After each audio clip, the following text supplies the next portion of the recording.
السلام علیکم دوستو، ادب نامہ کی سیریز اصناف ادب میں خوش آمدید۔ پچھلی ویڈیوز میں ہم خاکہ اور سوانح میں فرق پر بات کر چکے ہیں۔ اگر آپ نے ویڈیوز نہیں دیکھی تو آپ آئی بٹن پر کلک کر کے ویڈیوز دیکھ سکتے ہیں۔ ویڈیوز کا لنک آپ کو ڈسکرپشن میں بھی مل جائے گا۔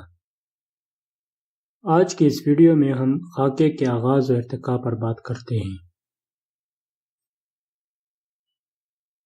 خاکے کا آغاز و ارتقاء۔ اردو ادب میں خاکہ نگاری کے ابتدائی مگر بڑے واضح نقوش محمد حسین آزاد کی کتاب آب حیات میں ملتے ہیں۔ اس کتاب کے شخصی مرقعوں کو اردو ادب میں خاکہ نگاری کی جانب ایک اہم قدم قرار دیا جا سکتا ہے۔ مولانا محمد حسین آزاد کے بعد خاکہ نگاری میں اردو کے پہلے باقاعدہ خاکہ نگار مرزا فرحت اللہ بیگ ہیں۔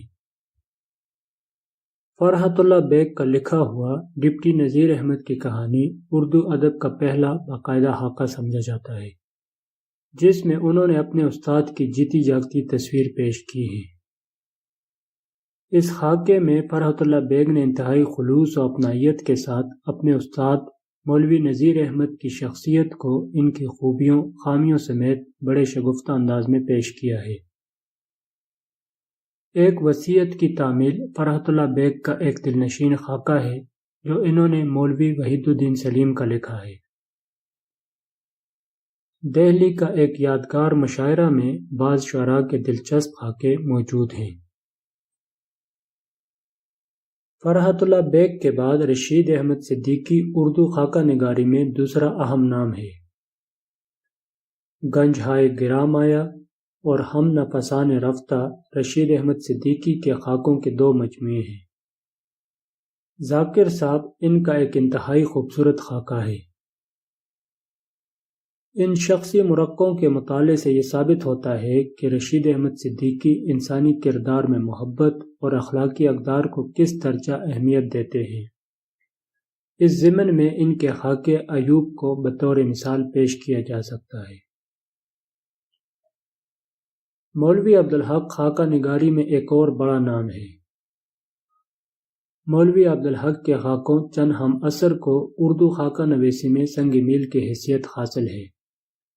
مولوی عبدالحق نے اپنے اس مجموعے میں جہاں اپنے عہد کی معروف شخصیات کے بعض خوبصورت خاکے لکھے ہیں، وہاں انہوں نے نامدیو اور نور خان جیسے غیر معروف اور معمولی انسانوں کو بھی نظر انداز نہیں کیا۔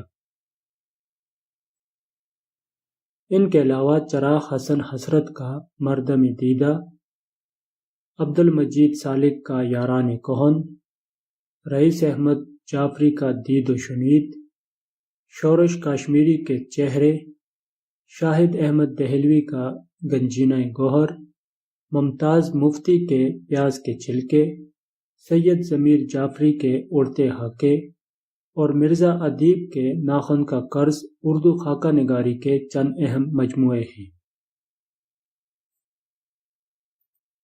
سعادت حسن منٹو اردو ادب کے نہایت کامیاب خاکہ نگار ہیں۔ سعادت حسن منٹو نے اپنی کتاب گنج فرشتے میں اپنے زندہ اور مرحوم احباب کے خوبصورت خاکے لکھے۔ ان خاکوں میں خاکہ نگاری کے تمام تر اوصاف موجود ہیں۔ منٹو نے اپنے منفرد اسلوب بیان سے ان خاکوں کو اپنے افسانوں سے زیادہ دلچسپ اور دلکش بنا دیا ہے۔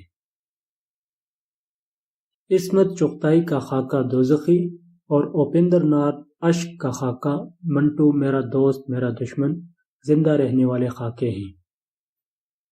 اردو خاکہ نگاری میں جن دیگر ادباء نے قابل ذکر اضافے کیے ہیں، ان میں خواجہ حسن نظامی، شوکت تھانوی، اخلاق احمد دہلوی، ڈاکٹر وزیر آغا، ڈاکٹر انور سدید اور آغا محمد باقر جیسے لوگ شامل ہیں۔